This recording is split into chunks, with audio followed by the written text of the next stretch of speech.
मैं जय भीम से अपनी बात शुरू करना चाहूँगा। जय भीम। और उनके लिए 4 लाइनें कहना चाहूँगा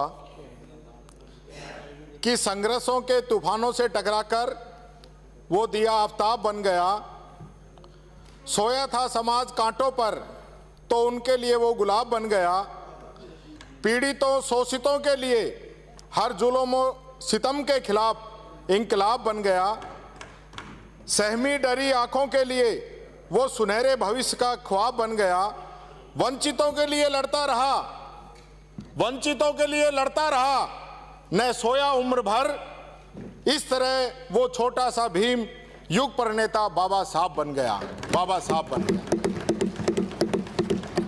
आज मांग संख्या 51 के अंतर्गत 183 कट मोशन आए हैं, वो हम उनका जवाब माननीय सदस्यों को भिजवा देंगे।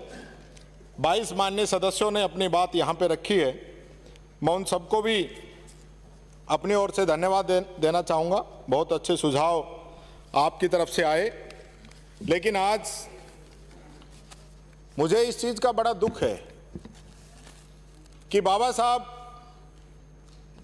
अंबेडकर की जो कल्पना थी कि जो पिछड़ा हुआ समाज है, जो वंचित वर्ग है, उसको समानता का अधिकार दिया जाए, उसको आगे लेके आया जाए। और माननीय सभापति महोदय, मैं विपक्ष के लिए कहना चाहूँगा और हमारे चूरू से आने वाले माननीय उपनेता प्रतिपक्ष, जिनकी उपस्थिति हमेशा सबसे ज़्यादा रहती है, आज बोले भी नहीं और बैठे भी सबसे कम हैं, और नेता प्रतिपक्ष तो है ही नहीं। और अगर पूरे दिन की चर्चा की बात करूं तो 4 से लेकर 8 सदस्यों की उपस्थिति यहां पे रही है, और अब भी मैं कहना चाहूंगा बड़ी मुश्किल से 9 सदस्य हैं। ये आप बैठिए। विराजी अब भी बमुश्किल 9 सदस्य यहां पे बैठे हुए हैं। विराजिए। मैं इस अवसर पर धन्यवाद देना चाहूंगा इस प्रदेश के यशस्वी मुख्यमंत्री अशोक जी गहलोत साहब को कि जिन्होंने कम सदन में बैठने का रिकॉर्ड बना रहे हैं, उनको धन्यवाद दो आप। नहीं, माननीय सभापति महोदय, मुंह में कुछ खाते हुए बोलना इस सदन की परंपराओं का उल्लंघन है। माननीय नेता उप नेता मैं जानता हूं सभापति महोदय, आप ये झूठा आरोप लगा रहे हैं, देख लीजिए आप। हाँ,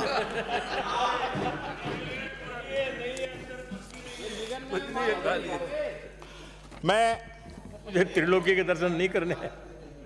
ये कहना चाहूंगा कि पहली बार इस सदन के अंदर 4 दलित कैबिनेट मिनिस्टर बने, ये इस सरकार की देन है। 5 हमारे एसटी समाज के भाई यहां पे बने, ये इस सरकार की देन है। सही मायने में बाबा साहब अंबेडकर के सपने को पूरा करने का अगर कोई काम कर रहा है तो हमारे प्रदेश के यशस्वी मुख्यमंत्री जी हैं। मैं इस अवसर पर कहना चाहूंगा कि हमारे अजमेर दक्षिण से आने वाली सदस्या ने कहा था कि छात्रावासों में राशि हम कम दे रहे हैं। मैं याद दिलाना चाहूँगा, पहले 1900 रुपये की राशि मिलती थी और आपके समय में मात्र 100 रुपये आपने छात्रावासों की राशि बढ़ाई थी, और हमने उसको 500 रुपये बढ़ाया है। अब 2500 रुपये हम दे रहे हैं, सरकारी छात्रावास में भी और अनुदानित के अंदर भी।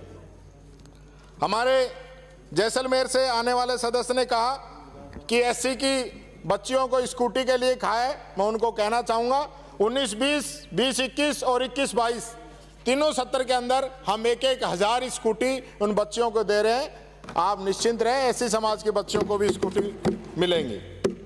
यहाँ अभी हमारे रामगंज मंडी से आने वाले सदस्य ने कहा कि अनुप्रति योजना को बदल दिया है। बदला नहीं है, बदला नहीं है, उसको आगे बढ़ाया गया है। आपके समय में सिर्फ आईएएस, आरएएस, मेडिकल, इंजीनियरिंग में सिलेक्शन होने पर आप लोग उनको छात्रवृत्ति देते थे।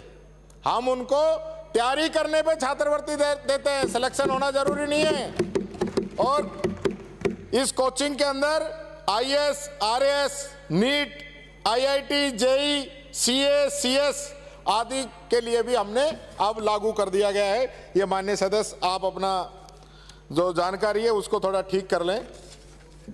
सलमपुर से आने वाले माननीय सदस्य ने बात रखी कि उनको पता ही नहीं है कि उदयपुर में भी कोई वृद्धाश्रम चल रहे हैं।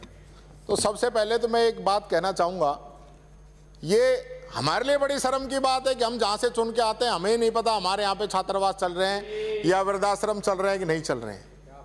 मैं बताना चाहूँगा, वहाँ पे 3 वृद्धाश्रम चल रहे हैं। एक पीपी मोड़ पे है तारा संस्थान उदयपुर, 25 की क्षमता है। दूसरा तारा संस्थान में जो गवर्नमेंट का है सेक्टर 14 के अंदर, उसके अंदर 25 की क्षमता है। और तीसरा जो है वो पूजा संस्थान झाड़ोल फलासिया उदयपुर के अंदर है। कुल मिला के 3 वृद्धाश्रम वहां पे चल रहे हैं और 100 की संख्या है, इसमें 50 की संख्या है। एक सलमपुर से आने वाले माननीय सदस्य ने यह भी कहा था कि पेंशन योजना में हम जो उनके पेपर हैं वो गायब कर देते हैं, बार बार चक्कर काटने पड़ते हैं। शायद उनको पता नहीं है, वो भी अपनी जानकारी ठीक कर लें। और ये मैं पूरे माननीय सदस्यों को भी, पूरे सदन को बताना चाहूँगा सभापति जी, कि पहली बार ऐसा हुआ है कि पेंशन जो है ऑटो अप्रूवल है, जनाधार से डेटा लेता है, कहीं भी ह्यूमन इंटरफेरेंस इसके अंदर कतई भी नहीं है। आप सीधा अप्लाई करेंगे, जनाधार से ऑटोमेटिक वो लिंक है, आपको कुछ करने की जरूरत नहीं है। 2.5 मिनट के अंदर पेंशन मंजूर होती है और जैसे महीना पूरा होता है आपके अकाउंट में पेंशन आ जाती है।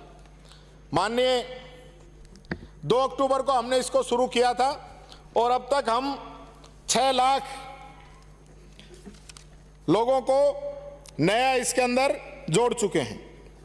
माननीय नेता, उपनेता प्रतिपक्ष कुछ लिख रहे हैं, मैं उनको ये भी कहना चाहूँगा, आप इसमें ज़रा ये भी लिख ले कि जो पेंशन हम जो दे रहे हैं आज के समय में, लगभग जो पेंशन हम दे रहे हैं बुजुर्गों को, विधवाओं को, निःशक्तजनों को, विशेष योगजन को, उनके अंदर लगभग 9200 करोड़ रुपए की राशि सरकार खर्च कर रही है।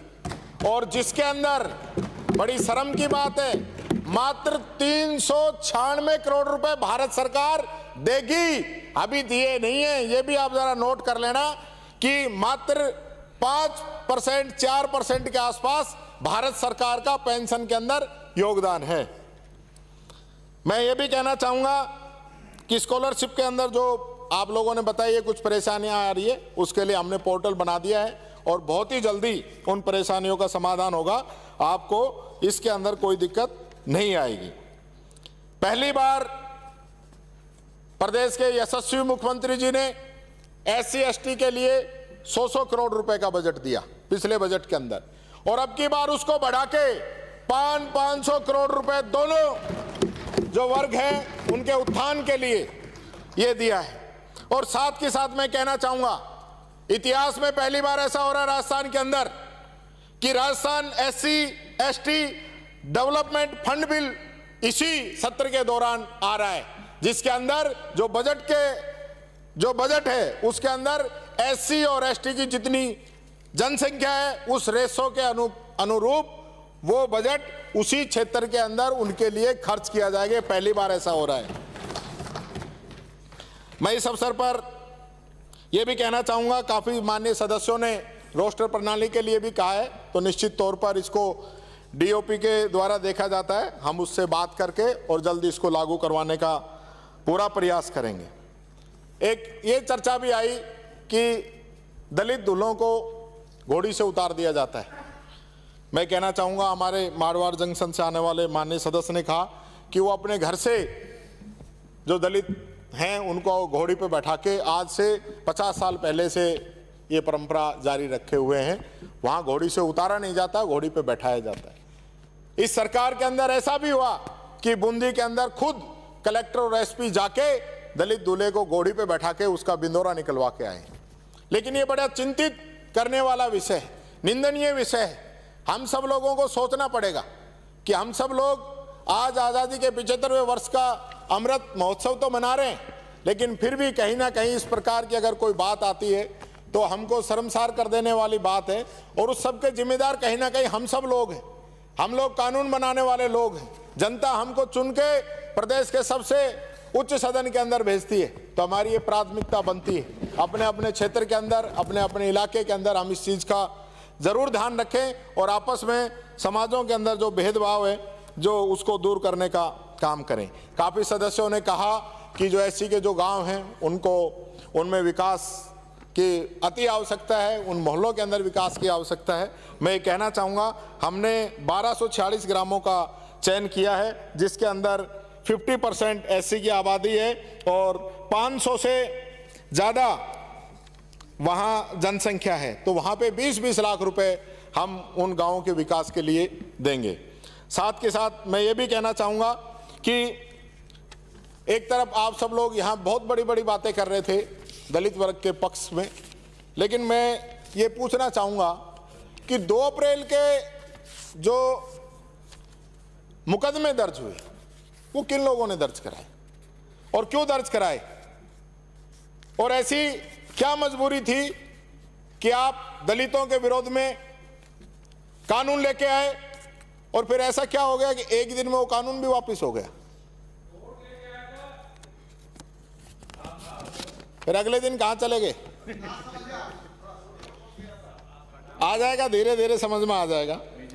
और मैं एक बात कहना चाहता हूं, आप सबके लिए कहना चाहता हूं, जो बात बाबा भीमराव अंबेडकर ने कही थी, उन्होंने कहा था कि मैं राजनीति में सुख भोगने नहीं बल्कि अपने सभी दबे कुचले भाइयों को उनके अधिकार दिलाने के लिए आया हूं।